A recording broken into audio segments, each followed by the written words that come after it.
The story of Adin Ross is one where something is always out of place, and that something is usually him. Adin, being a walking contradiction, is a wildcard that when this trait works in his favor, is making rappers feel uncomfortable for a reaction. While this gets more love than hate, that cannot be said about his many other contradictory actions. A massive part of Adin Ross's personality is, but more so was, a goal set from the start to simply maintain his identity. This is of key importance because of how fast he went from bussing tables in Florida to collaborating with multi-millionaires in LA. So for him, it is important to spread a message of love and understanding of all. That's why he says things like this, or why he promoted a rug pull scam, or why he takes on sponsors that promote gambling to his young audience. An audience that he also exposed intentionally to an adult website. It is no surprise that a character of such excellence has been banned 8 times on Twitch. Twitch cutting him one short of a cat, the 8th was the final straw. He is now placing all his hope in a new streaming website and all hell has broken loose, making it the perfect time to cover a story of true chaos. The story of the rise and fall of Adin Ross. But first, this video is sponsored by Morgan & Morgan, America's largest injury law firm. They have over 100 offices nationwide with more than 800 lawyers. With over $15 billion recovered for clients, Morgan & Morgan doesn't just pride itself in its proven track record. It also prides itself in what YouTube has or even what a food delivery app has, which is ease of access. That's because in 8 clicks or less, you can submit a claim to Morgan & Morgan. I know in the past, when I was trying to hire a lawyer, I would have really benefited from a service like this because it's just so quick and easy. Besides, it's not often that you see content creators get sponsored by law firms because they're that confident in their service, and to be frank, so am I. If you're ever injured in an accident, you can check out Morgan & Morgan. It's so easy that you can submit a claim in 8 clicks or less without having to leave your couch. For more information, go to forthepeople.com/Joon or dial #law from your cell phone. This is a paid advertisement. Back to the video. When examining creators, looking at who they were and what they've experienced before the fame makes it easier to understand their motives in their adult or public lives. Better yet is when creators look back and examine themselves and make these links directly. For Adin Ross, he attributes his love for games as something that started in early childhood, and though his parents would take gaming consoles away because of his addiction, that hardly stopped his love for it. That was all the more difficult when he gained access to a computer and the internet, because online games and MMOs like RuneScape exist on the internet and not any local console. So around 2012, at the age of 12, his love for that game in particular influenced him to purchase in-game currency from other players, which is both against the game's rules and was done through his father's credit card without his knowledge. Still, these moments may only speak to his obsession of games. Just like his moving from Florida to New York to then California and then back to New York may speak of a person that as they moved would typically have to start over again with new social connections. This is a push out of a comfort zone. But if that is a push, then what happened next was something far more. When an aunt, uncle, family friend, or something else, as Adin often describes the person differently, under the influence of drugs and in a terrible mental state, convinced themselves that a 12-year-old Adin was not in fact him, and set to attack the potential intruder in his sleep. That's when Adin, being awoken with a knife in his arm, pulled it out and was rushed to the hospital, citing that the event affected his family much more than him. That may be true in the moment because of the adrenaline and disbelief that he was experiencing. It can also be true for how, at such a young age, a near-death scenario was experienced, allowing for many, though not all, future hurdles to seem just a bit more trivial. To that we go to around 2018. After a summer of bussing tables, Adin earned enough to buy himself the equipment necessary to stream, because he had a dream of becoming a famous streamer and was going to make it come true. The missing piece was high-speed internet. This was eventually secured when Adin's father, who was living paycheck to paycheck and was somewhat reliant on credit cards, sacrificed a bit of what little he had to get it. And with Adin being in his senior year of high school, suffice to say, it was going to be very difficult for both of them to achieve Adin's dream. But how does one even begin? In the best case scenario, you may get a shoutout or viral video that helps greatly in establishing oneself. But the silver lining with starting from the bottom is the lack of compromise. You can cover, play, do whatever it is you please without needing to strike a balance of both creating something entertaining and having the process invigorate yourself.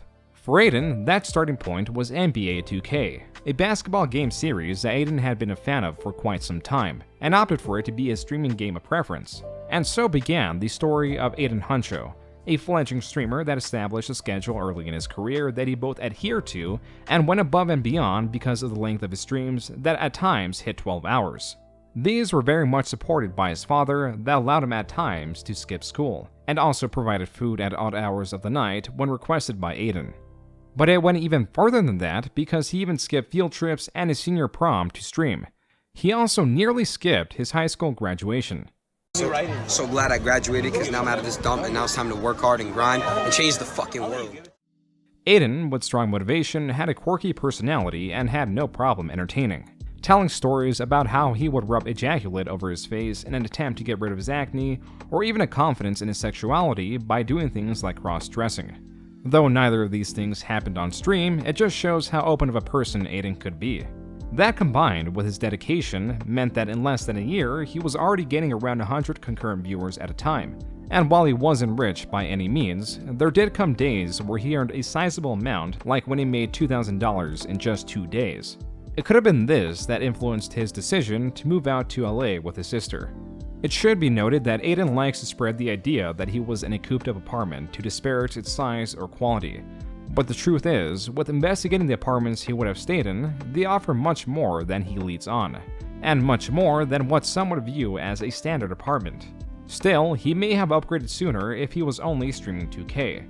If he was, he wouldn't have gotten his first ban, and that was because of Monkey, a social networking app that works like Omegle and other services like it, where it pairs two users at random to video chat. The twist is, there is a time limit that must be extended by both parties to continue chatting, and Monkey in particular was host to quite a young user base, but not exempt from users with harmful intentions, which makes it safe to assume that Adin connected with such a user, which led to that temporary Twitch ban on July 18, 2019. Which was also the reason he was rejected a Twitch partnership the same day. Lucky for Adin, he was still able to join YouTube's partner program where he uploaded stream clips, and even struck a deal to stream on Facebook that he later revealed was around $5,000 a month. This number was insane for his size, and likely so because of how desperate Facebook was to grow their gaming section, where he streamed after some of his Twitch streams, all of which was a great boon for growth. Not just because of comfort, but also because he was using the money to grow his channel. Some less direct ways was in investing in equipment to counteract DDoS attacks. Alright, listen up. I got a brand new modem and router. If this shit does not work, if this booter could still pull my stuff and hit me off, oh hell will break loose. On some non-boomer stuff, all hell will break loose. More direct was his constant giveaways where he would give away real money, in-game currency, and other objects to force growth on his Twitter and other platforms. Even though Adin wasn't host to the largest of audiences by the start of 2020, he already made a bit of a name for himself, the proof being in this video of him sharing a drink with FaZe Banks, an owner and likely the most recognizable member of the FaZe clan. Though it is unknown how close they were at this moment, as he could have just sighted him and recorded a video. The same could be said about this picture of him and Lil Pump. Those events were in January. In February, Adin began getting a different type of notoriety. He was building his character and setting himself apart from the competition evident through his wager matches where he was betting money against other people, in games such as Black Ops 3 or 2K. But better remembered was his quote-unquote susness. Viewers were even sending him videos of Adin lookalikes that likely starred in adult films. Here's the thing, bro. I want you to look at my face, okay? Look at my face from like this, okay? With my mouth open like in the video, okay? Like that. Look at my bottom lip. I have a fat bottom lip. I do, so look at that. Pay attention to my lip. Look at this lip, bro. Come on, man. Stop being stupid. Part of the meme. Keep it up, bro. I love the exposure. I love the followers I'm getting. Let's keep it up, bro. I've been killing it with the wagers. I've been destroying everybody in these wagers, bro. I love it. Keep it up, bro. Keep up the exposure. This worked decently well and definitely in Adin's favor. Even that response video on Twitter got significantly more traction than one of his giveaway tweets. So the natural course of action would be to amplify everything, which is exactly what Adin did. The live wager matches, normally 2v2 and 2K, were upped in amount and therefore intensity, and Adin was also now playing Grand Theft Auto, but not in a standard multiplayer lobby, where you die in a few seconds to someone flying a motorcycle. He was specifically playing on roleplay servers that were ramping up in popularity partly due to the pandemic. The purpose of these servers was on the social interactions rather than the mindless shooting, though that was at times also part of it. Okay. Hey, put your fucking gun down, bitch. Okay. What's wrong with you? Bro, oh. Please, fuck. Let's go. Oh my god. What was Adin's bread and butter was his quote-unquote sus roleplaying, as to speak. Typically with a friend like Nate Grimes, who was also in the 2K community, and also in XT, the 2K clan Adin was in. Adin, yo, baby, what pants do you want to wear? These? Number 14, the booty shorts. It didn't take long for his viewers to favor his GTA streams over his 2K ones, especially when he'd confront other content creators. This is an interaction he had with another creator from the other creator's perspective. Huh? You like that ass, huh, Lowe? You like that fucking ass, Los Polos? Why don't you touch it? Touch my ass. The result of this change-up in content was he doubled viewers in less than a month, going from around 300 to over 600 on average. This increase in attention went both ways, as tweets during this time allude to unfavorable events taking place. That and the DDoSing seemed to be a persistent issue. It didn't help that he was perpetually sick and was again denied a Twitch partnership. Regardless, he carried on and kept streaming and growing. As he grew, specifically in April, things were not adding up, because he did well to promote the 2K clan he was in. Yet Nate and others that were running it decided to promote a newcomer to captain rather than Adin. But in the end, this decision worked very much in Adin's favor. It didn't take long for other 2K clans to offer him a spot. The one he ended up taking was for Always Excelling, or AE for short, ran by a quite prominent figure in the 2K community. It was there where he met Bronny James, who is the son of LeBron James. This holding that much more weight considering the game that they were playing. Though Adin left the clan shortly after joining, he and Bronny remained good friends and often played wager matches against other duos. These wagers started at about $100, and through the course of about 2 months, slowly rose up to $2,000. This again doubled his viewers to where he was getting well over 1,000 live concurrent viewers on average. Everything was going well, but not perfect. He did finally get accepted as a Twitch partner and soon after hit 1,503 subscribers on Twitch, which are paid subscribers. That alone, not considering donations, was already a pretty hefty amount earned. But he was still battling stomach issues that brought on rapid weight loss. I missed 2 days of streaming, and you guys know it's not like me. I'm very consistent. I've been killing it. I've been grinding really hard lately. The past 2 days, I've really just been thinking, overly concerned about my health, what's going on.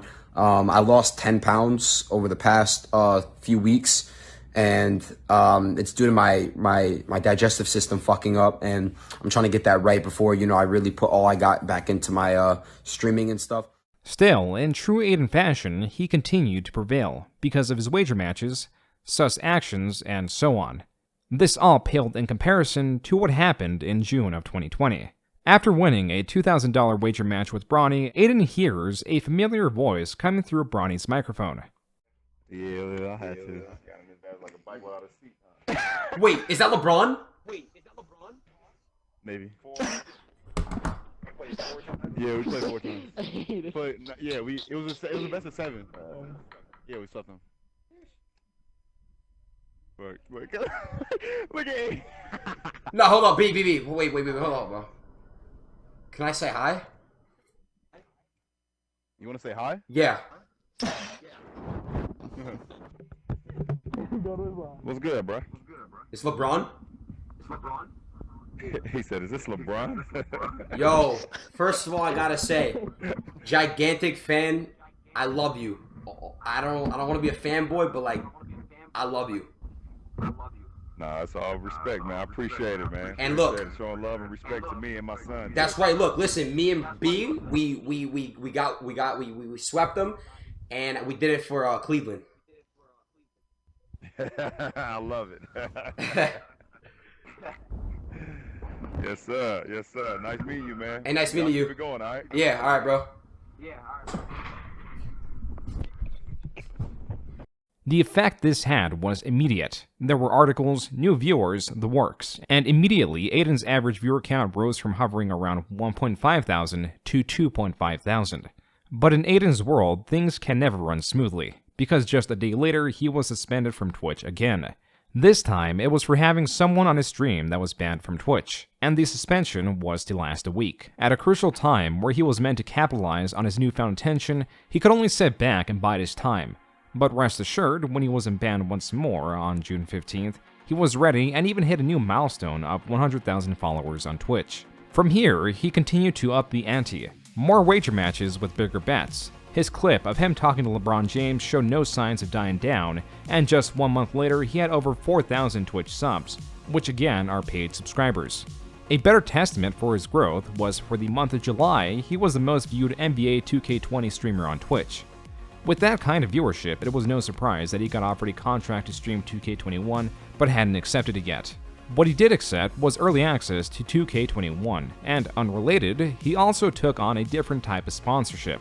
One that invites controversy because of its nature, which is gambling, being promoted to Adin's presumably young audience. He was paid $25,000, or so he claims, to showcase an online gambling service. Being that this stream is not existent on YouTube, it is also a possibility that the $25,000 he was getting paid was just the amount given for him to gamble in exchange for the promotion. And at this point, partly due to Adin's size, there wasn't much in terms of conversation around it, as his main form of content was still 2K20, or now 2K21, as seen on the screenshot providing an early showcase of it on Twitch. Here it shows he has 40,000 concurrent viewers. It was also around this time that he wasn't going under his most recent name change, which was Adin 2 Huncho. Instead, he was now just going under Adin Ross, a Twitch streamer that was starting to grow rapidly out of his community, where he got both much support and some pushback for his sus actions. It was not that, however, that got him trending worldwide on Twitter. It was the terrible state of NBA 2K21 on next-generation consoles, specifically the PS5, where it looks like it got him banned as whatever system was in place to monitor bug abuses inaccurately flagged his console and was banned as a consequence. Though the ban was remedied, it only highlighted the problem with the game's broken state. That is when Adin promoted the hashtag #MakeTwoKFunAgain. Adin, a mega fan of the 2K series and promoter of the new game, was no longer seen as such, especially on a corporate level, where he lost any chance of attaining a streaming contract with them or continue pay promotion of their product. And this was a very, very good thing. Not at the moment, of course, but as Adin had to abandon his mainstay series, it forced him to experiment in other avenues like continued sessions of GTA roleplay, which his audience loved. By the end of the month, they showed a tremendous amount of support as Adin hit 10,000 subscribers on Twitch. Adin continued experimenting with more socially focused rather than game-focused streams. He even started doing e-date streams. The premise was to have several guys in a single Discord chat and allow them to compete for a girl. Every round, she would ask a question, and depending on the answers, certain contestants would be eliminated. Shut the fuck up, bloody fuck you. He's laughing, bro. Wallahi, astaghfirullah, bro. Shut the fuck up, stupid bastard, bitch. I will slap the... Shut the fuck up. I will suck your dick, you stupid bastard. Fuck you. So, what's your question? Alright, Sorry. It goes without saying that this was not done to find companionship, but as Adin's audience veered toward younger viewers, that aspect was likely not picked up on. And that is not at all a terrible thing. Actually, it is quite important when it comes to growth, because as quick as a younger developing audience may lose interest in a creator, they also have more freedom to watch creators and dedicate a fair portion of their time to consuming their content, to the point that it may become a topic of discussion at something like school. That is one of the reasons that Adin was growing to such an insane degree, and now the abnormal amount of views he was getting prior was now what was to be expected. The 40,000 concurrent viewers when he had early access to 2K21 was the standard amount of viewership for his E-Date streams. Yeah, bro, Brownie. We have 37K with no hosts, no features, 37 fucking thousand! Leaving only the most smooth or entertaining contestants. One to note was Rescum, that helped Adin out by appearing as a competitor in the E-Date streams and also behind the scenes where he connected him to other large creators. Even though it seemed at this point, with Adin's growth, that was unnecessary, as large creators were flocking to him and the absurd things that took place on his streams, evident through the gambling sponsorships and the high Twitch subscriber count. Adin, now back in Florida, was in a very different place he was the year before, and not just in terms of location. Adin grew his channel from averaging about 100 viewers a stream to 400 times as many viewers. To repeat that growth in 2021 for a live streamer would quite literally be impossible, as such a number would trump the total current Twitch viewership. And though he couldn't do the impossible, he could do the unthinkable, or at least unexpected, by getting rappers one after another on his streams, where he'd both troll them and have conversations with them on a live streaming platform known primarily for gaming. But how exactly did an e-dating streamer get from here to here? Some specifics are up in the air, but it started when the e-date streams became stale and he was on the prowl for a new entertaining form of content. And he didn't have to look far, because what he ended up streaming was more GTA roleplay with the added twist that now, due to being a notable figure with a large platform, had access to role-playing servers containing other content creators, including rappers, and their own servers, like almost all GTA roleplay servers, was modded to fit a theme. T Grizzly's theme, like others, seemed to revolve around GTA gang wars. Adin, as he did, approached T Grizzly and did his typical routine. What's the word, Brody? Yo, T. SSB on top. You guys want to Yo, T, I really gotta tell you something, bro. I wanted to say I appreciate you, bro, for having us on the server. Hey, no, for sure, man. I appreciate y'all for being And also, here. I love your dick inside of me. Yo. With Adin being an entertaining figure, the two built up a lasting friendship. And though T was initially uncomfortable with Adin's advances, he soon embraced them, as well as Adin's persona and group, established as SSB, short for Stacy's Stepbros, became regulars on T's server. And if you ever step foot on the SSB headquarters, I will blow your head off. And I'm not talking about your head, I'm talking about your dick head. I'm on the way. We about to see. Yeah! Nah!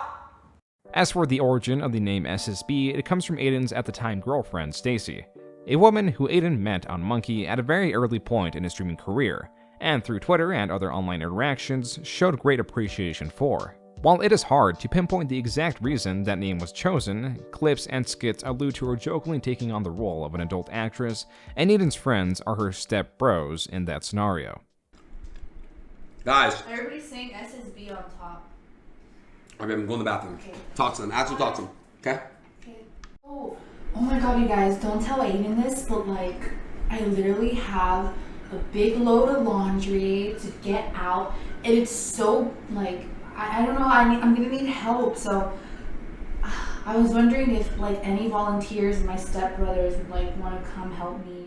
That's how Adin and his crew got the name, and why Adin chose it as the name for his own GTA roleplay server that was to be known as SSB World. While it had similar characteristics to other roleplaying servers, the big pull was its unique maps that were meant to represent New York and LA.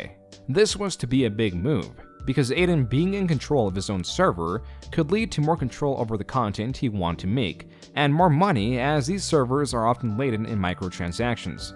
This was all happening while Adin was continually battling his IBS that was very prominent even in 2020 and only made worse by the stress of his continued growth on Twitch. Where normally creators' slow rise make it easier to transition into the spotlight, Adin was thrust upon it.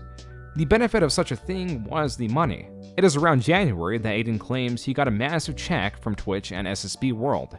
Something else Adin was doing in his GTA roleplay server was flirting with women. He even had an in-game girlfriend. This is partly the reason why, in February of 2021, Adin announced that Stacy and him were no longer together. It is here that Adin speaks on how he is worried about changing, and declares he won't change for the views, even though this continued growth, even since May of last year, has been taking a toll on his health. I'm just not excited anymore. I feel inhumane and I feel soulless in a way. I didn't sell my soul, no weird shit like that, but lately I've just been fucking drained, bro, and it affected my relationship with my girlfriend, and it made me become a bad boyfriend to my girlfriend. I lost my ways, bro. Like, I'm telling you guys, like, I'm not the same Adin. You know what I mean? When it comes to like maturity, though, I believe that I'm still here as a person. You guys know that I haven't changed for the Twitch views and all that shit, but I start to question and doubt myself because of what happened and how things ended up. Chat, have I changed the way I act on stream? Be honest. Have I went on, like, be honest with me. No, motherfucker, I'm Adin, and I won't change. When I'm 40 years old, I will still fry you motherfuckers. Breakups, stress, and general low points in life invite change. Whether it is wanted or not, drastic decisions are made when people feel they are at their lowest points. And for Adin, this change happened to be in the form of moving back to California from Florida. Adin, now newly single, took advantage of his freedom and monetized it with the help of his GTA girlfriend, Corinna Kampf, because it is no surprise that children and overall younger audience members gravitate towards more salacious content. Adin very much knew this and used it in his favor, going as far back as the monkey streams. Now he's using it with his pseudo relationship chock full of crafted dramas to keep young audience members entertained. Because Adin's always seeking out a larger audience, he needs to extract this. He needs to amplify this however he can to get that even larger audience he seeks. His record of around 50,000 viewers for the launch of SSB World was to be crushed when he streamed himself with Corinna Kampf in person, and after hitting a subscriber goal, they kissed to an audience that was hovering a little below 100,000 views. FaZe Banks even called in afterwards demanding another kiss, knowing full well how well this was doing for Adin. That's why the following day, they repeated this in a hot tub where they surpassed 100,000 concurrent viewers and peaked at 148,000. It may have been higher if it wasn't for the constant streaming issues. Then Adin posted this image of FaZe Banks and Ricegum. Not included in this picture was 3 others. The others that would all move into a new creator house meant to stir collaboration and growth amongst their channels by living together. The house members are notable for their respective achievements. Still, one stands out above the rest in Adin's story. A TikToker by the name of Pammy Baby for the exact reason one might think. On that topic, prior to moving into the creator house, Adin Ross stated that public relationships don't work, and privately he also said he saw Pammy as a sister. Chat, relationships online don't work out. They just don't. Public relationships just don't work. Still, in March of 2020, he asked her out live on stream to where he was rejected, so certainly this wouldn't go anywhere. Would you ever want to consider ever being my girlfriend? Adin, I'm gonna fight you. What? Gee, no. Why? We're homies. I'm gonna stay homies. Okay. Yeah, I feel that. Are you hurt? Nah, I'm straight. I'm good. What was going somewhere was this new idea. A new series of collaborations that could be sourced from his naturally formed connections with T Grizzly and his very own SSB world that was growing in popularity. Adin himself was the talk of the town. He was the hardest working member of his content house. He even bought himself a new nice car. It was no secret that he could pull in views. He very much knew what position he was in and how as he grew it could be easier to collaborate with established rappers. Listen, I'm telling you right now, rappers are making a mistake if they don't collab with me. I'm telling you right now. If you're a rapper and you don't collaborate with Adin on his project, you're a fucking fool. Adin was already proving himself to be quite useful with marketing. Take for example Travis Scott's new shoes that was revealed on SSB World out of all places. The thing is, with Adin's story is there's always something happening. A mistake, a controversy, there's always disdain around. For March, it was probably the most serious in terms of what it meant for future brand deals. To explain that, we have to talk about Meyers Leonard, a professional basketball player that while raging on a video game said an anti-Semitic slur live. That's when Adin Ross responded on Instagram, "The world is so soft." He immediately walked this back as he explained he didn't view the video of Meyers Leonard saying that word, and relied on the top comment that gave the wrong information about Meyers Leonard saying the N-word and it should be okay because he's half black. What Adin didn't know is that Meyers Leonard didn't say the N-word and isn't half black. That's when viewers informed Adin of this and he discussed it once more. After this, everything seemed swell. He continued to get connections with rappers and even decided he was going to make his own FaZe-style clan under the umbrella of SSB that was being rebranded to some sus boys.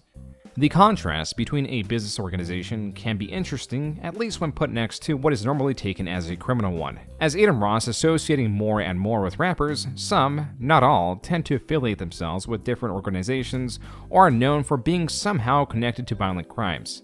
These actions tend to bleed into their music, such as in the song Who I Smoked. This song is aimed at disrespecting specific people who are deceased. One of the deceased was brother of rapper Julio Fulio. The reason this is being explained is because Adin didn't know the context of this song, but his friends did. And on April 1st, 2021, it looks like they decided to play a prank by having him sing that song. Ooh, they smoke. The fuck you talking about? Your ass gonna die. Fuck you talking about? Wait. Those are real people? Yeah, he said, yeah, those are real people, nigga. Bibby is a real nigga. On phone them. Hey, they finna make a video of smacking the shit out of you. And you gonna look just like how you looking. No, don't touch that. Nah, that 100 gifted finna go to your GoFundMe for your funeral because your ass finna die in GTA. Fuck you talking about? Because this stream was live on Twitch, it is an unspoken rule to not speak about real harm to a person, and is why they are talking about him potentially getting hurt in GTA in place of real life. Adin then goes on Twitter to immediately apologize, framing himself as an ignorant gamer, then continues to stream and listens to the song to apologize to the deceased as they are mentioned in it. R.I.P. to Bibby, and my condolences and my prayers go out to you and everybody involved in that one. Tiki, I'm from the bottom of my heart, man. I'm genuinely just really apologetic. No, bro. I'm very sorry about, everything that happened with that shit too. Alright, Lil 9, again, bro, I don't know, bro. I'm sorry. Folio, again, bro, I want to apologize to you, bottom of my heart. I would never mean to come across the wrong way. If you really don't want me to come to Florida, I won't come anymore. I have family out there. I would like to go, but if you really prefer me not, it's not fun. Hey, guys, it's not funny.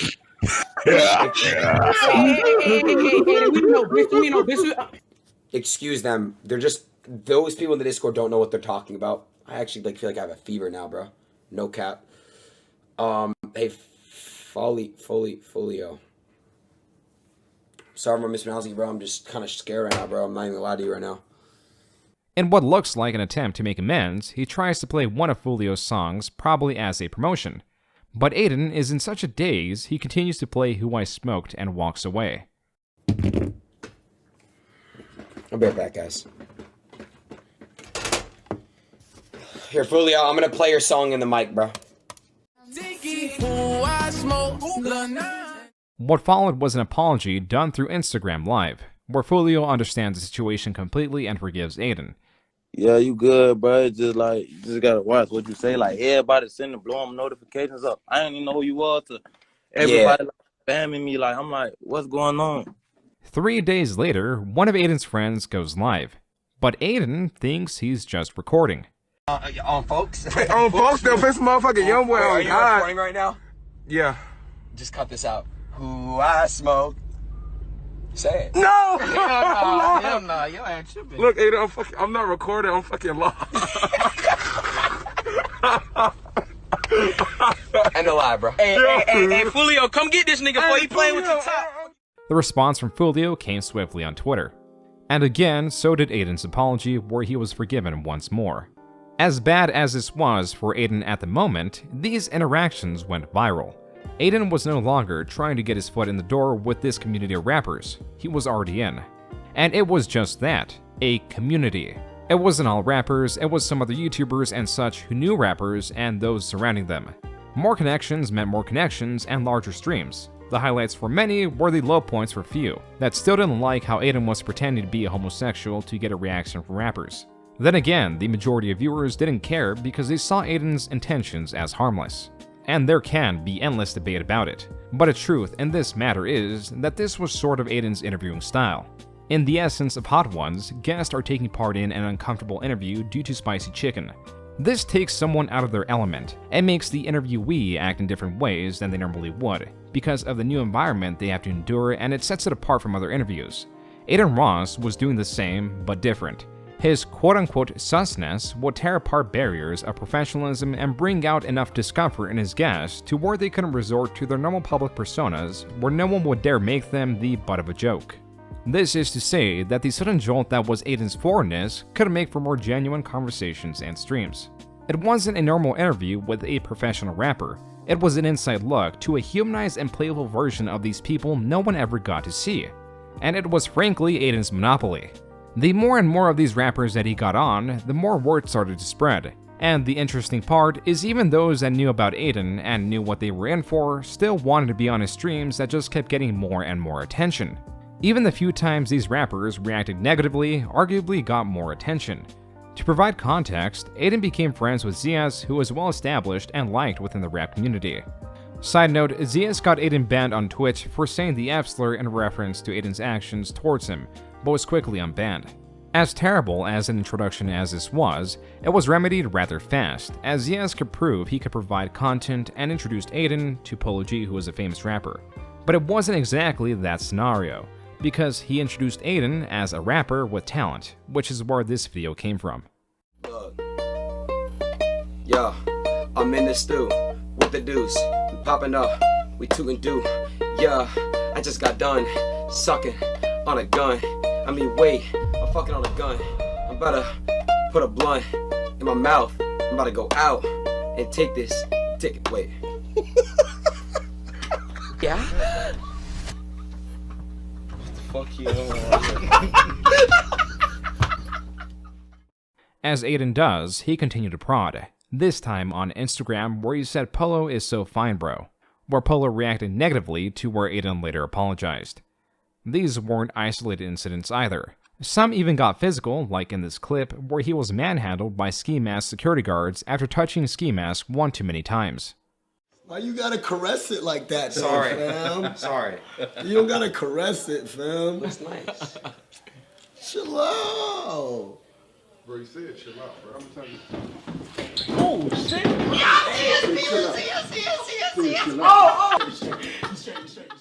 Moments like these made certain Adin's streams and community continue to grow. His streams were performing amazingly, to the point that they were surpassing 100,000 concurrent viewers regularly. But where was Adin at this point? That answer is difficult to ascertain, because he was succeeding and was continually proud of that fact. But this growth, this introduction to new communities and new intense situations were taking its toll.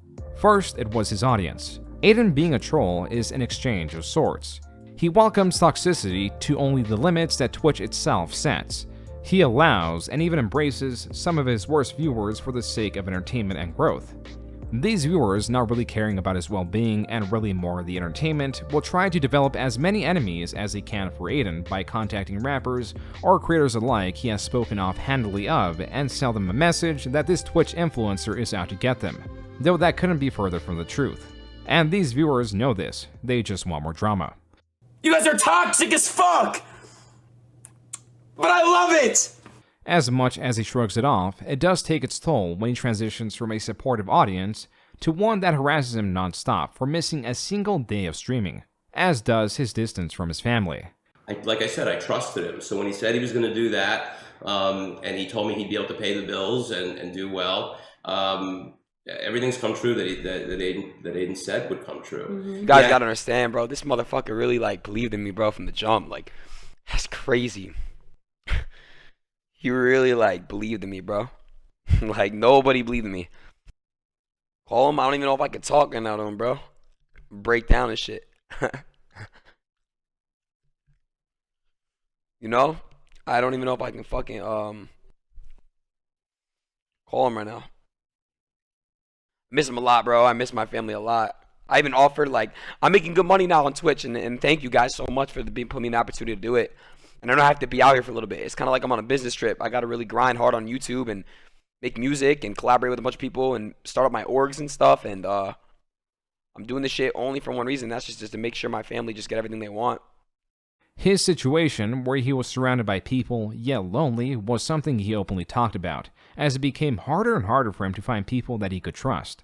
Through it all was his biggest fear that he would change for the worst, but was dedicated to fight against it every step of the way. You guys still treat me the same too, which I appreciate.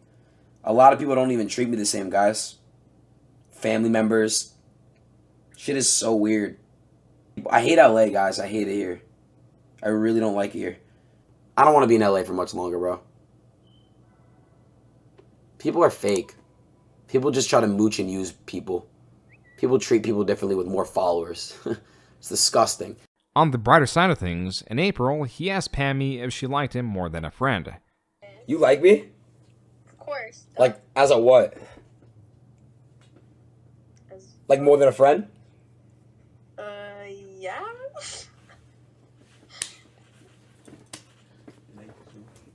Alright, fire. I'm gonna wrap this up and I'll hit you back. Or just come to my room. Duh. Okay, I'm gonna see you in a little bit.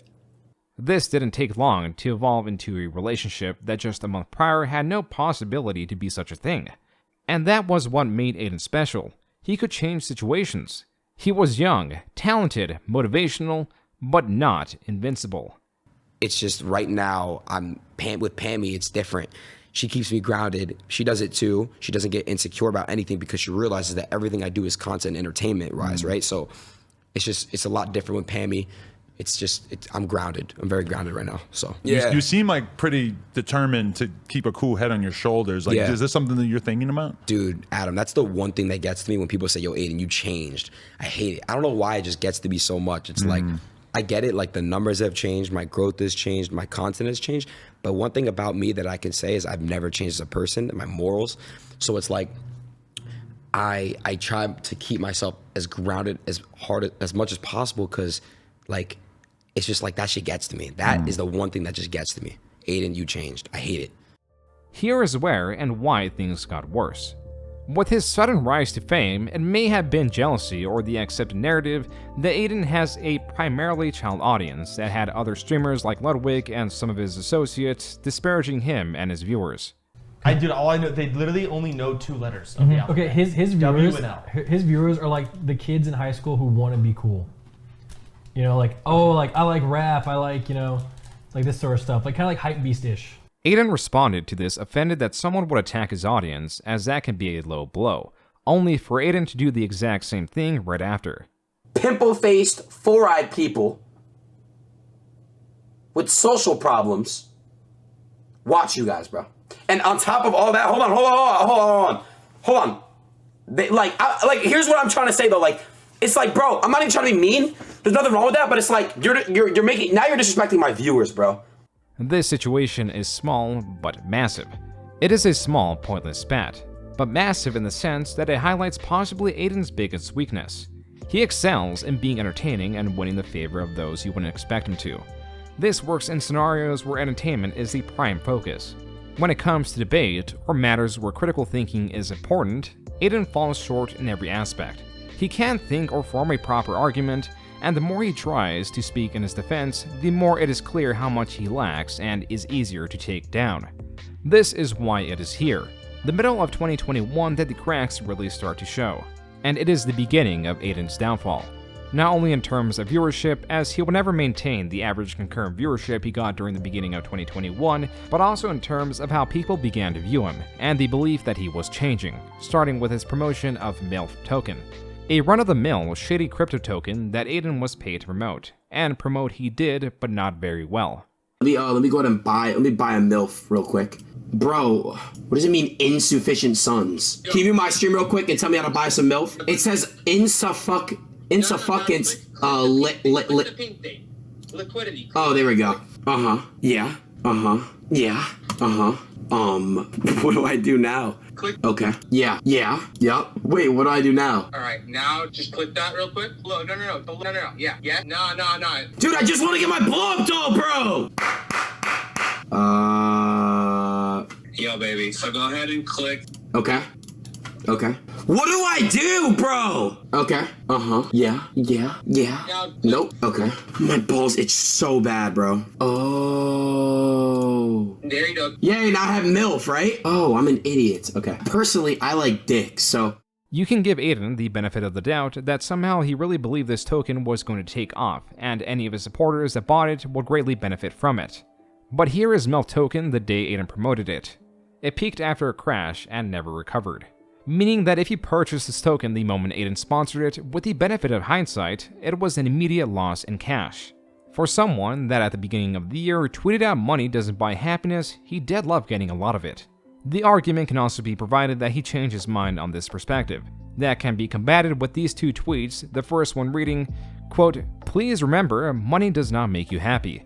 It helps a lot and it is a blessing to have, but it doesn't solve all problems and doesn't make you feel happy and fulfilled.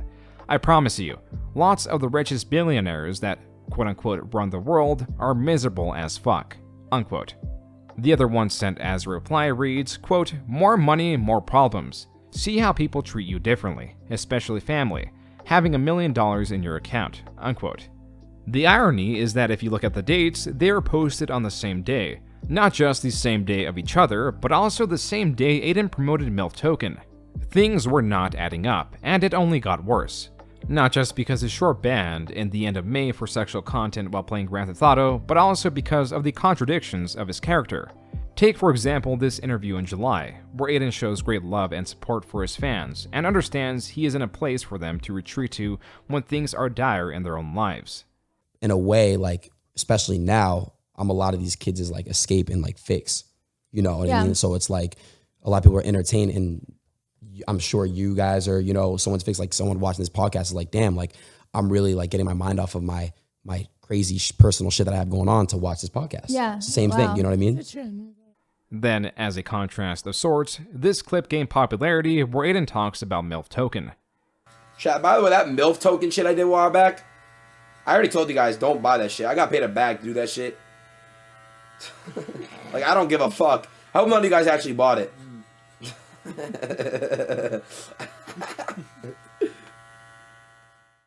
The same month of that clip, this one also gained large attention.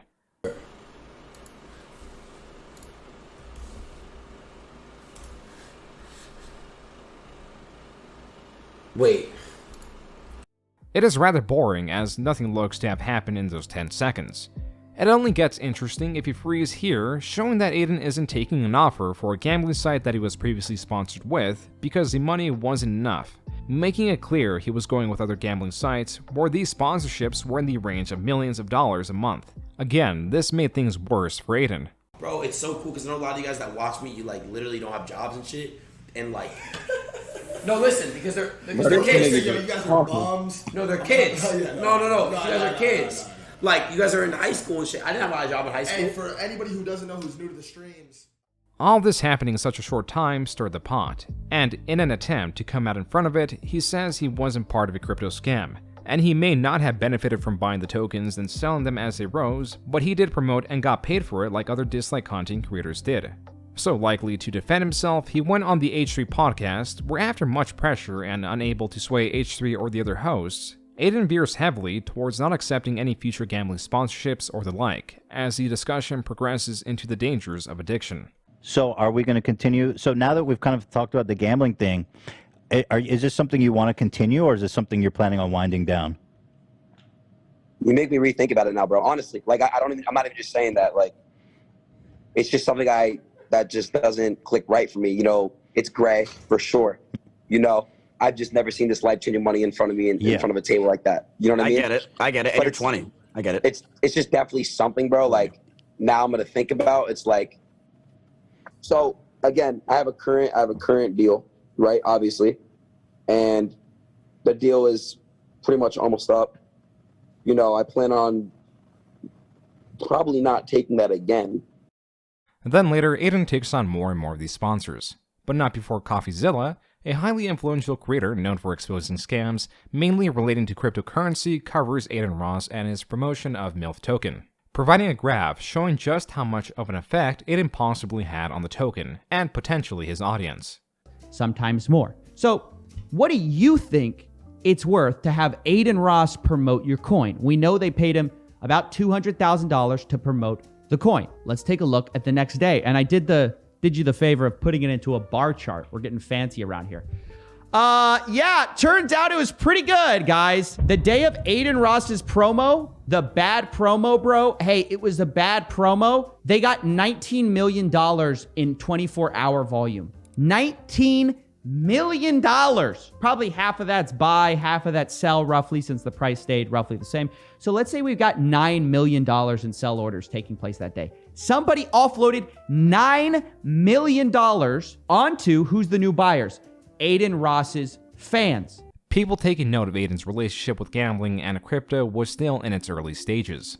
What took the attention from it was the rest of the chaos that was Adin's streams, and even lack thereof, with a ban applied early July 2021 because when at a red light, while streaming, he looked at his phone. With every applied ban, he fears the one that will be permanent. Lucky for him, this one wasn't. Unlucky for him, during a fan meetup, he was swatted. It was even made into a GTA-style edit. Lucky for him, though, they laughed after they realized the call was a farce.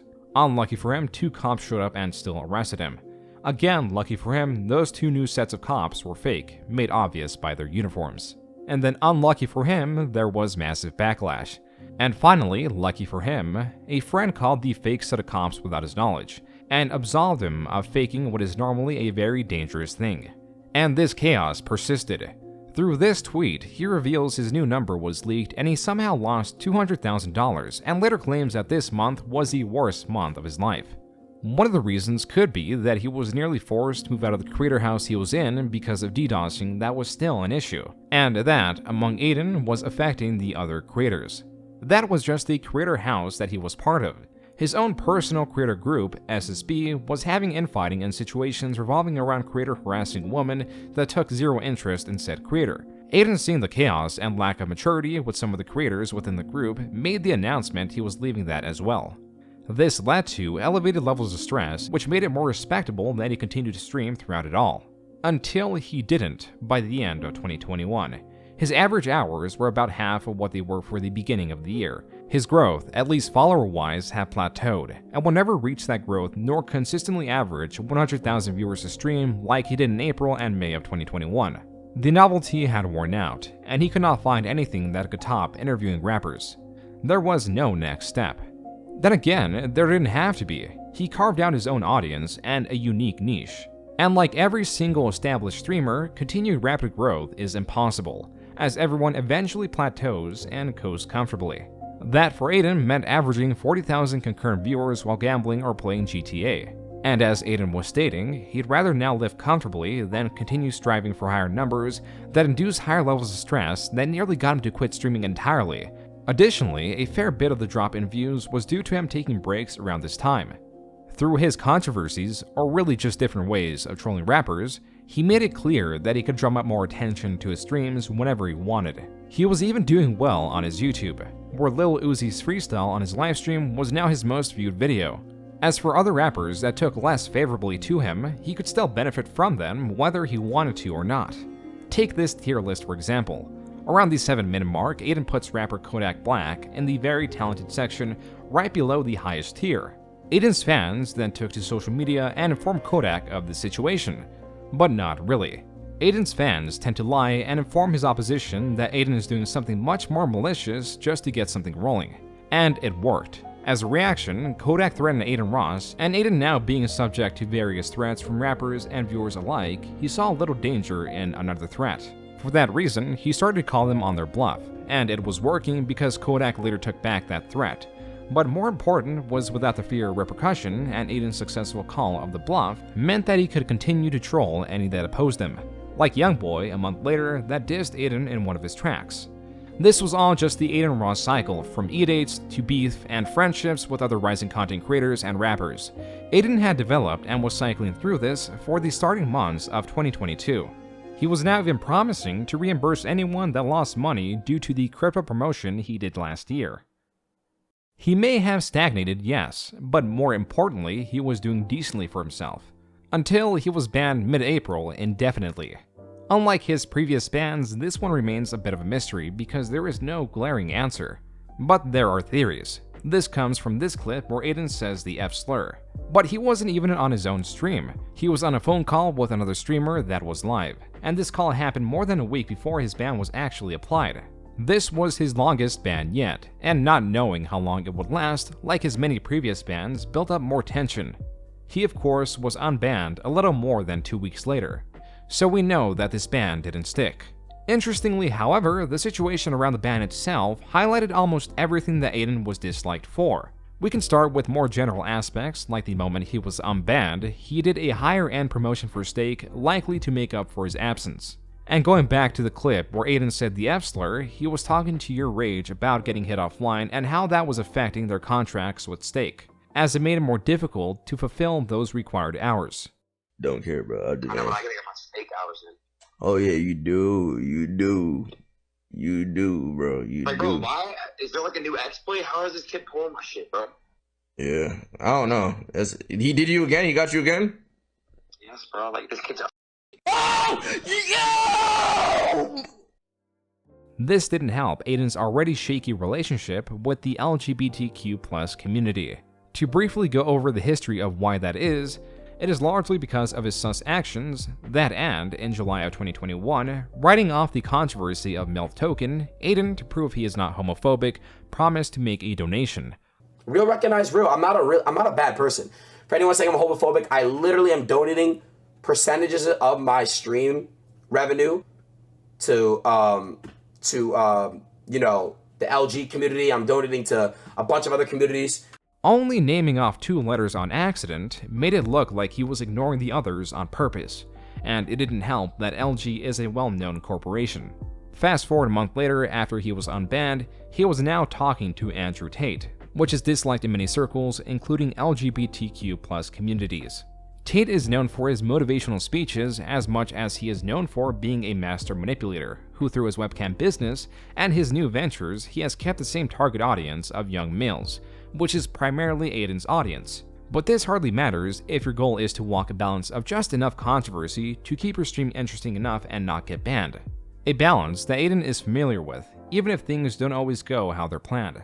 That is why his most viewed stream was his first one with Andrew Tate that peaked at 266,000 concurrent viewers. Also, the ban the month prior only increased interest in Adin Ross.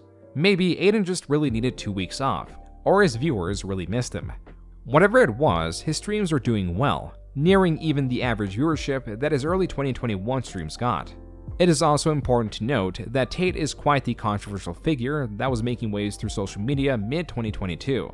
Tate is a provocateur that people look down on and up to for many reasons. It wrote a perfect line of controversy, enough to boost his numbers and enough for him to have continued live streams with him.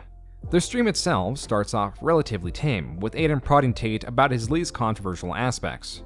Throughout it all, Tate disparages Adin and Adin plays along. After all, it is not wise to scare away someone that is giving you so much content. If you were 35, you wouldn't be fat. 21, yes, you are fat. You're out of shape for a 21-year-old. I am? You're out of shape, young man. You're 21 years old. You have all the time in the world. How do I fix you when you're so fundamentally broken? I am?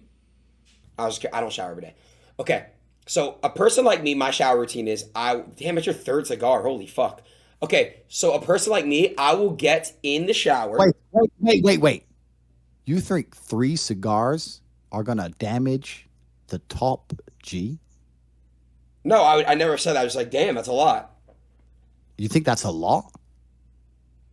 I'm just saying, bro, like, damn, you could take a lot. Yeah, just saying, but be careful what you fucking say. Sorry, top G. Then it goes further than that, with Adin continuously praising Tate throughout the stream, talking about how they have good chemistry. Bro, I feel like me and you, when we flow, do you get this vibe? Like, I don't know, we have chemistry.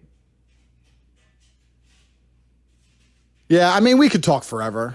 Adin then remarks how Tate throughout this very tame conversation would mean no harm through his actions, and he believes this may be his best stream of all time, and not just because of his total viewers. I think that the way you sometimes you address shit, I could see how people are like, whoa, you know, like pointing fingers and shit. But I think if they have an actual intellectual deep conversation with you, you mean no harm, I feel like. And I feel like you're just very direct. And you don't really have any filter. All right, peace. Cheers, bro. I love that guy, bro. I'm not gonna lie, bro. This might be my best stream I've ever had in my entire life, bro. Other streamers in the Twitch community, and particularly those that dislike Tate and his statements, such as XQC, wanted to get access to him, especially after how much Adin liked him. Bro, I'm trolling, bro. Like, do I really think the Matrix is stopping this shit? No. Bro, I'm trolling, bro. Come on. Nah, I think even last time in the fucking dating show, whatever the fuck. A lot of times, you are kind of dick writing it. When you nod your head and you say yes, it's kind of like soft, but it's still there. I feel like Adin is just easily persuaded. Yes, he is. I think the motherfucker talking just has to sound like he knows what he's talking about. And Adin be like, oh. And as a man, your life is not important. That's life. That's how it goes for men. Wow. So when you talk about movements as a whole, wow. But men had too much honor, and they understood that it's women and children first. Wow. Because they understood if someone has to die, it should be the men. Wow. That's deep, Kai. Are taking all their tractors into the city and blocking the whole city because they put taxes up to the point where Google it. All the farms are going out of business. Every farm is going out of business, and they're all going to be bought by an international conglomerate, and he's going to own all of it. Who's wow? While there are some philosophical and more opinionated questions, there was no change in views anywhere throughout. So the end result of this pseudo-debate was really nothing. If both XQC and Adin get viewers out of this, what does Tate get? That answer comes easy. It's what any guest gets, a promotion that again ties to the opposition of Tate in how he is labeled a grifter in his online training course. Adin Ross, may be more ignorant of the fact, hosts the exact audience of young men Tate wants. And Tate masks this masterfully. He disparages Adin and treats him like he can avoid his calls at any point in time, making it seem like he is an asset to Adin as he continues to provide motivation, but arguably, Adin is more of an asset to Tate as he continues to promote his service. It's called the War Room. But inside of the War Room, so that's another reason the War Room exists. My organization. Listen, you need to get inside the War Room. CobraTape.com, Hustlers University, or the War Room. In the War Room, join Hustlers University, the War Room. Hustlers University, I have the War Room, Hustlers University, that kind of thing. If I go to the bathroom real quick, and pee, can you hold a conversation with my viewers? Sure. Just don't promote Hustlers University, please. I'll be back. All right, guys, so Hustlers University, 18 modern wealth creation methods. What? A lot of people. No! Stop! No! I'll be right back. There's some lies on the internet saying it's a pyramid scheme. If Adin was able to influence the trade volume of a shifty scam coin in such a way, it is telling of how much promotion Adin was giving Tate comparative to the boost in views Adin was getting from it. This could be why their relationship developed so fast, as just 10 days after their initial meet, Adin calls Tate his life coach and is contemplating paying a visit to Tate. I know, yo, I'm actually coming to, I actually am gonna come to Romania, I swear I am. We will talk. I don't believe you. You're a liar. No, I'm gonna invest and I'm gonna pay you to be my life coach. Okay. It does require me. Can I sleep at your house? Sure.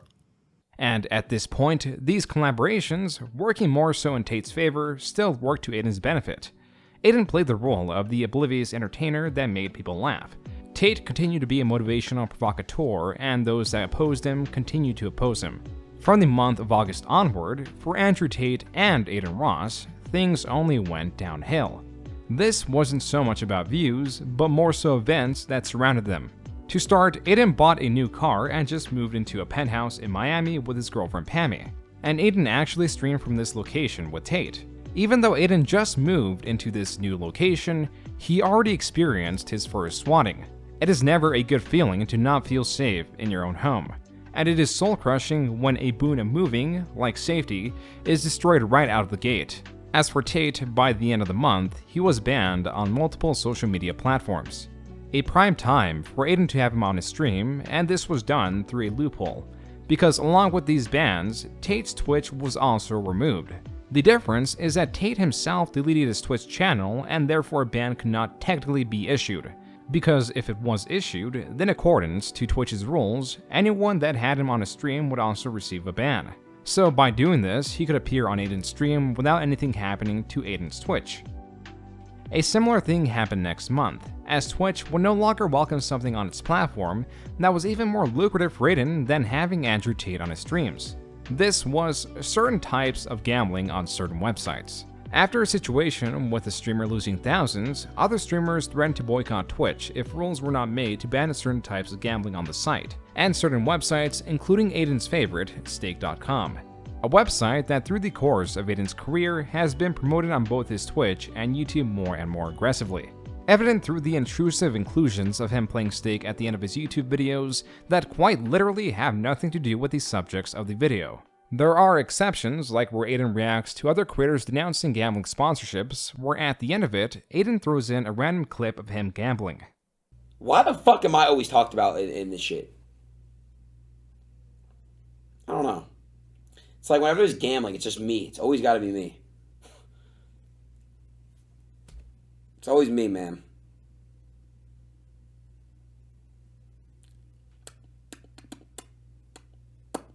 What's backtracking me? What does that mean?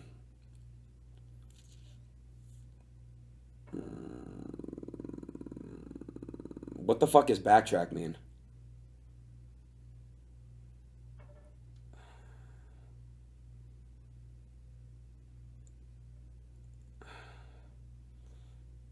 Someone just caught it.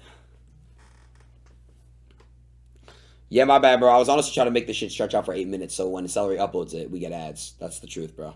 Make sure you guys subscribe. I'm just kidding. Or we could do a buy somewhere, bro. Like a slots. You're saying 2 hands. All right, bet.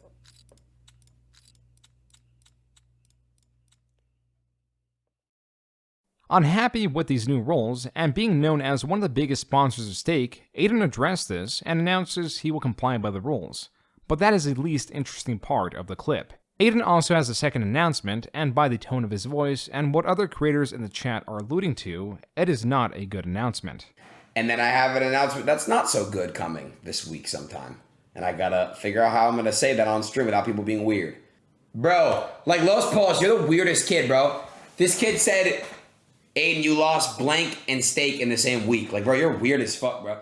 The reveal of this maybe even unrelated announcement came the following month when an anxiety-ridden Adin talks about him and Pammy breaking up. As of right now, guys, I am no longer in a relationship. I am single. And I have nothing but love and respect towards that person. And I've been going through it like a lot, bro, like a lot. Going to sleep alone and not having anyone to just, you know, cuddle and... Oh, that really fucking hurts, bro. I don't know what I want right now. I don't. And I just don't want to hurt. I don't want to wake up and feel pain anymore. I really don't. That shit just fucking sucks. Adin was already going through a lot. The swatting, the loss of his extra income, the breakup, and one of his family members was in critical condition. And now him moving back to LA to focus more on collaborations, regardless of how much he disliked the place. Swiftly, Adin's content changed.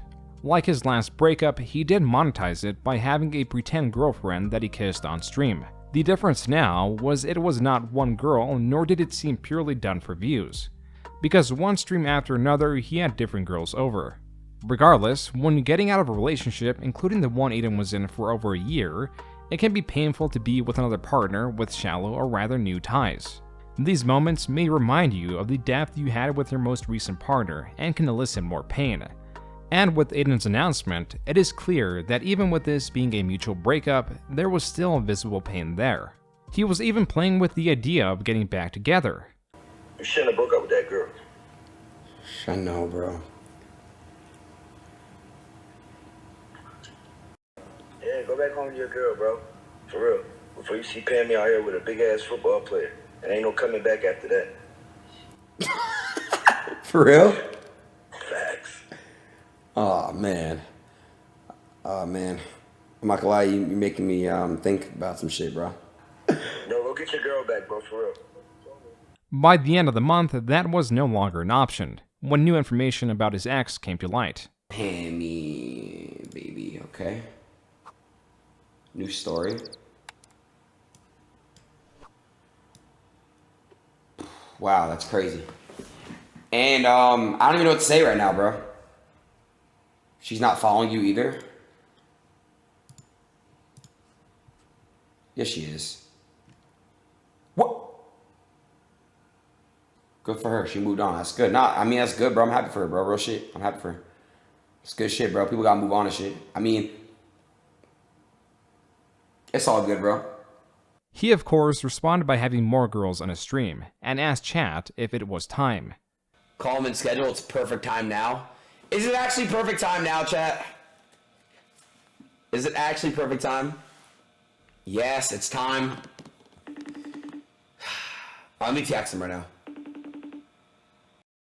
The following day, November 3rd, 2022, they had yet another livestream where Tate prods Adin about his recent breakup, and as it progresses, Adin says this.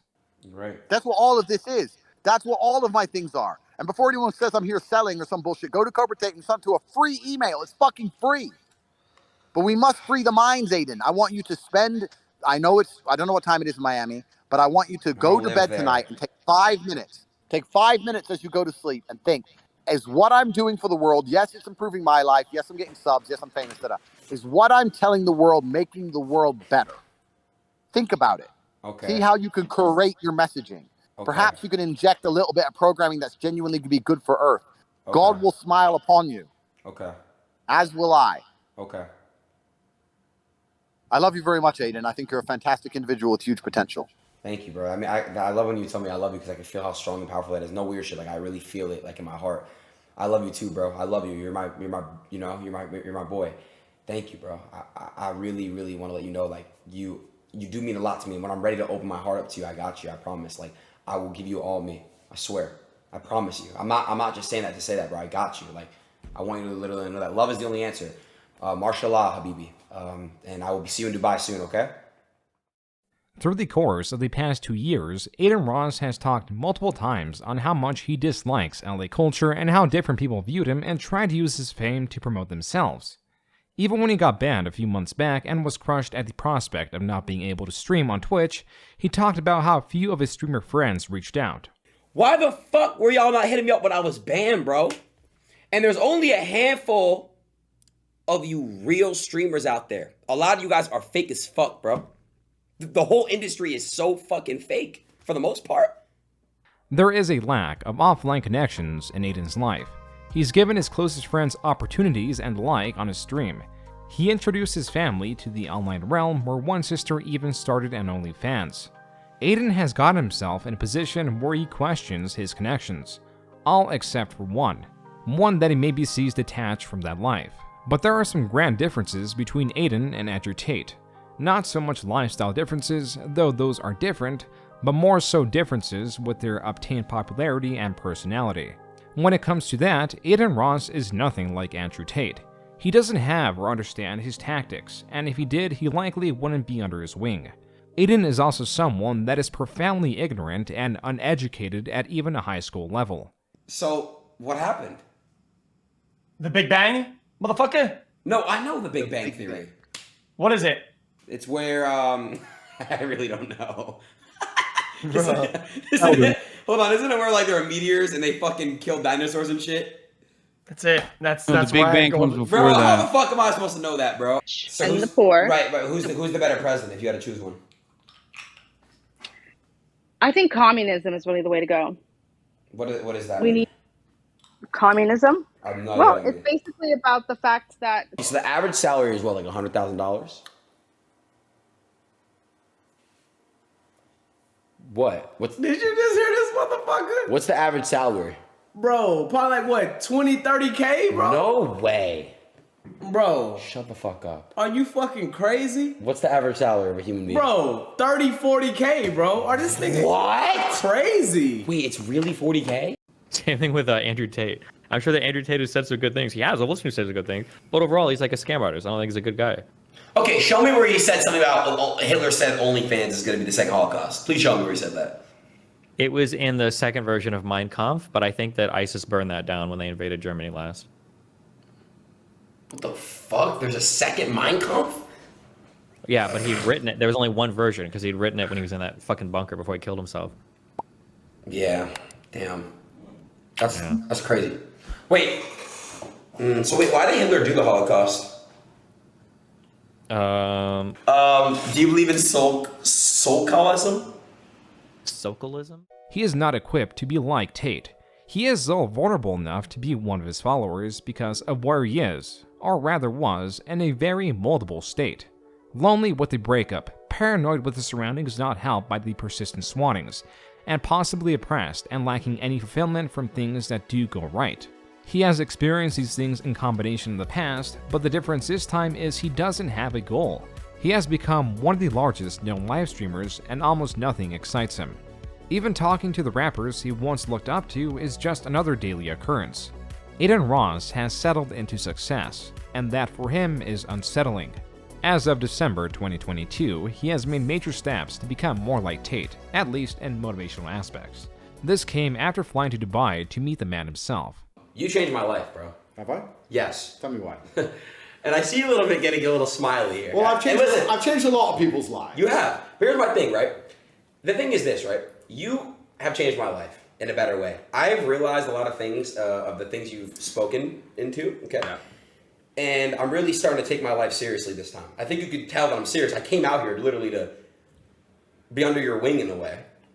I have a lot of eyes on me for a reason, right? Correct. It's not just because. Correct. There's a reason. Yeah. I have to provide significance. in some type of way. And it starts with making myself better. Absolutely. That's how you build a legacy. I figured it out, bro. That's how you build a legacy. I've chilled my body. I actually figured this out, bro.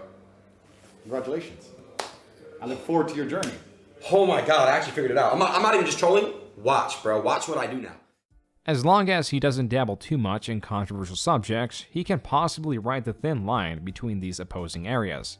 And he showed some promise. Unfortunately for him, his mentor wasn't accessible, because Andrew Tate, before the end of 2022, was arrested and held under serious accusations.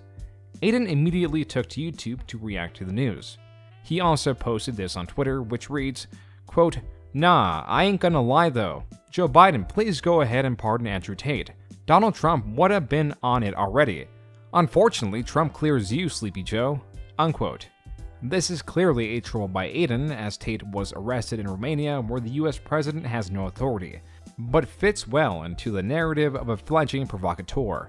He even clears up that he's doing that exact same thing in a podcast episode released January 5th, 2023.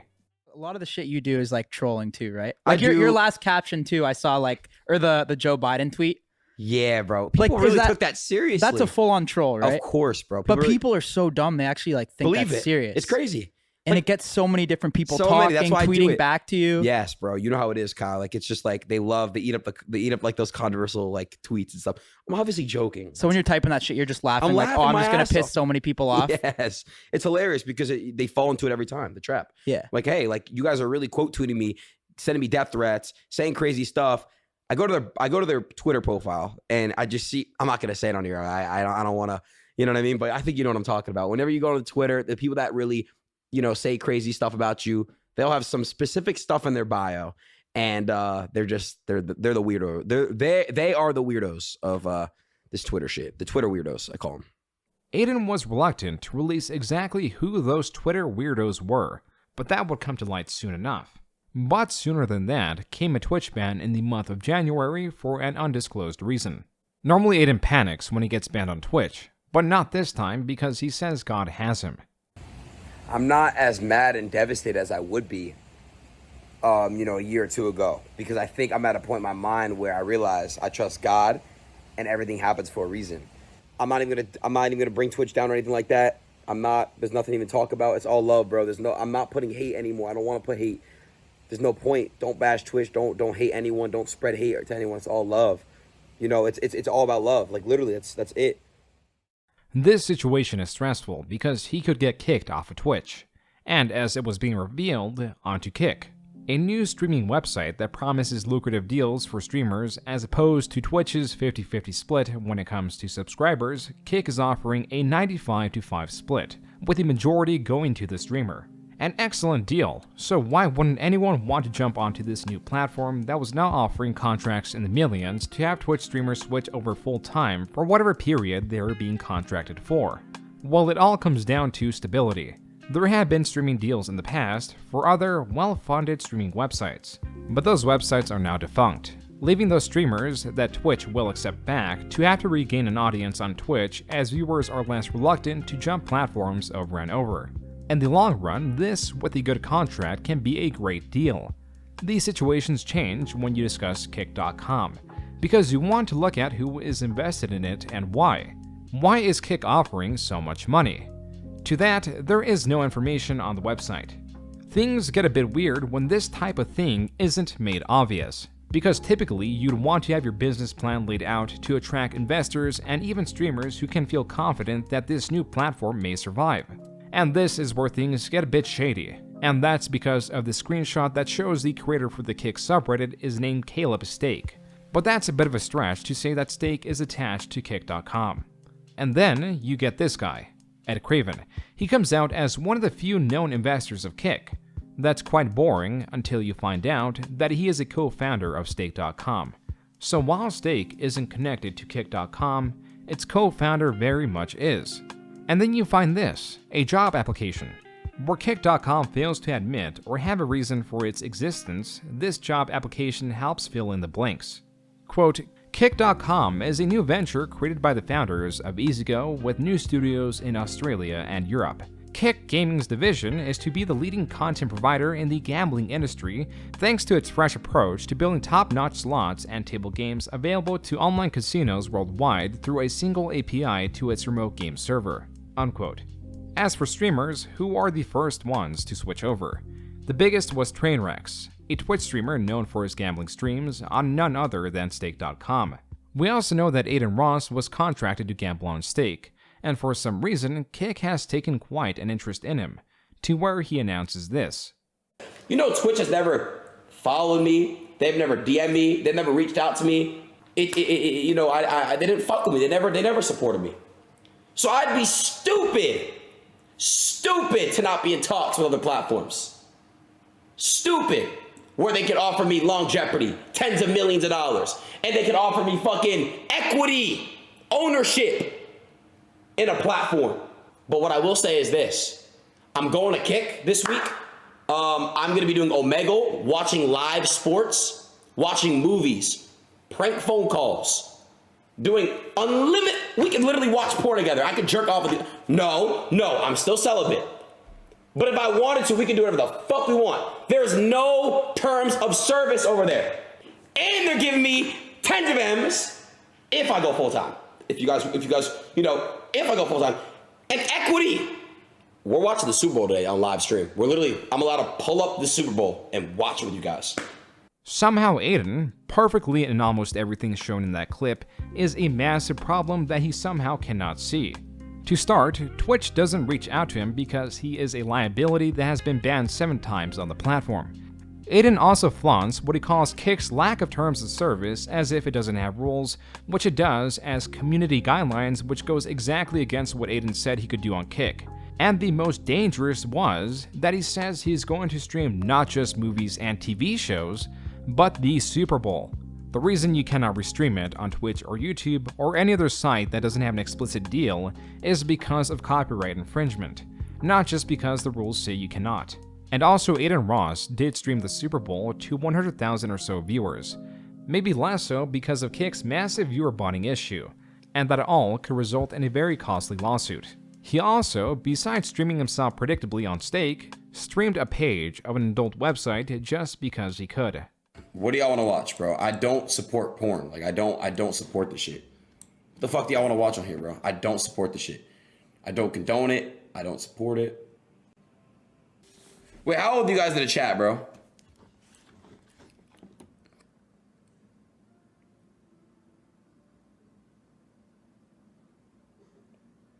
Jesus. Okay. Afterwards, he got a massive backlash and apologized, and alongside that, he talks about his annoyance with the hate and being cancelled. And you can say whatever you want about me, but I love everyone, bro, and I don't ever discriminate. Sorry, excuse me, discriminate is not a word. I'm learning, okay? Not even a week later, he was banned permanently on Twitch, which was nearing the end of February for showing his unmoderated Kick chat on Twitch. His response to this was this. I'm not even gonna bash Twitch completely, but the one thing I'll say is this. If I had blue hair and did my makeup, would you have banned me, Twitch? Why is that Twitch is a full liberal platform? If they're just super liberal, why? I'm not saying conservative liberal, I'm not saying it's all right, but why are you biased? It doesn't make fucking sense. I'm putting my foot down, bro. There are 2 genders, bro. Adin goes after the amount of genders of all things because he doesn't do it to prove a point. He doesn't really have a reason to argue the amount of genders. Such an argument is something that goes nowhere anywhere. Except this for Adin is personal. He is not attacking people that identify themselves as they, them because he thinks it's an absurd way to identify themselves as. He goes after them because he believes that this is the type of people that are canceling him. With that statement, it no doubt became a self-fulfilling prophecy. And to what benefit? Sure, it disregards people who identify in that way, and he gets some revenge. But also, he loses sponsorships over it and disassociates himself even more with his own self-identified persona that supposedly accepts anyone. This statement also made Adin a target for debates. Again, a part he does not perform well in. Possibly the best known at the time of making this video is his debate with Destiny.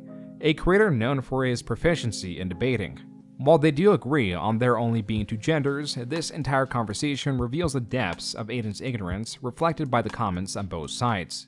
It also brings to light another thing that Adin is doing that goes against his character. What do you think about what I've been doing on stream lately? People have been questioning it. I've been paying people tens of thousands of dollars to basically like squirt pepper spray in their eyes, bash TVs, make these special like kitchen drinks and throw it on their sleeping siblings, and just basically torturing. What is your thoughts on that? Probably not content that elevates the human spirit very much, but if you think it's funny, I guess.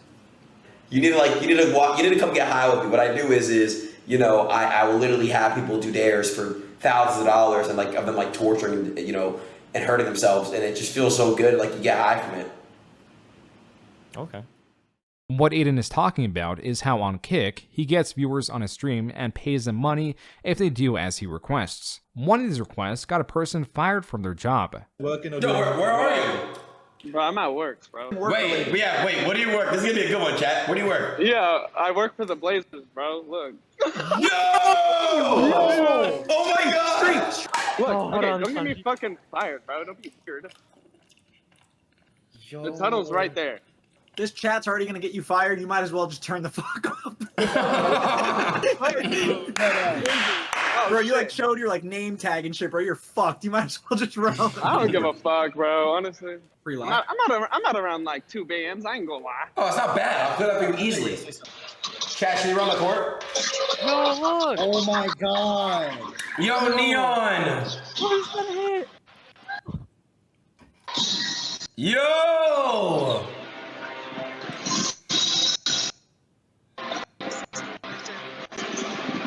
I don't give a fuck. Yo! Oh, Go to center court. Go to center court. Bro, they just fuck it. I walk this way. I don't give a fuck. Fuck it. Nah, bro, this kid's Yeah. absolutely fine. I'm getting out of debt though. You don't get it. Yo! Yeah, though. Yo! Alright, I need 2 bands. Alright, give me 2. Oh shit! Oh shit! Of his requests, a fair amount fall under having viewers pour various types of liquids on their sleeping family members or partners. Some fall under the class of self-punishment, including pepper spraying themselves, cutting their hair, and dousing themselves in diabolically designed liquids. Adin pays varying amounts of money to viewers that complete their dare, but that amount largely depends on how Adin feels about the dare. This specific dare viewer that cut off their hair and pepper sprayed themselves amongst other things got $25,000 when they completed their side of the bargain. No matter what, I'll give somewhere between 10 and 15, depending on the execution. My brother, since you went fucking crazy with me and you absolutely fucking executed crazy, I'm gonna give you $25,000. Bro. Adin tacked on $5,000 more because of the dedication. But how about this dare? Okay, let's not have you do the MacBook. Let's just have you do the phone and the TV. Chat, that's good, yeah? So look, if you execute a 10 out of 10, like you got us high as fuck, I'm gonna give you 7 racks. All right, bet. Hey, swear I ate my 5. Shh. Oh, shit. What are you doing? Say I went through your phone. Huh? What are you doing? What are you?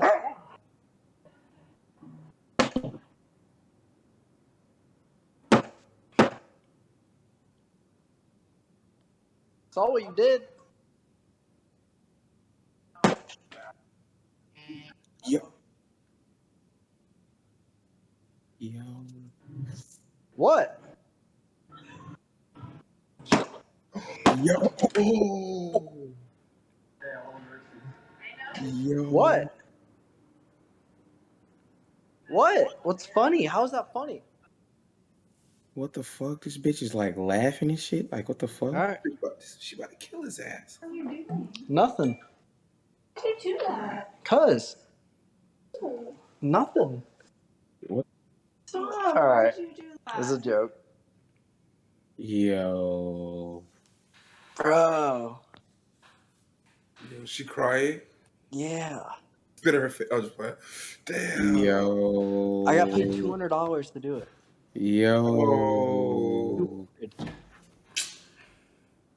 Did I sell? It was ass, but it's okay. I'm still gonna pay you. I'm gonna still give you 5, and just all you have to do is just get her a new phone out of that and get her a new TV, and then you get to keep the rest.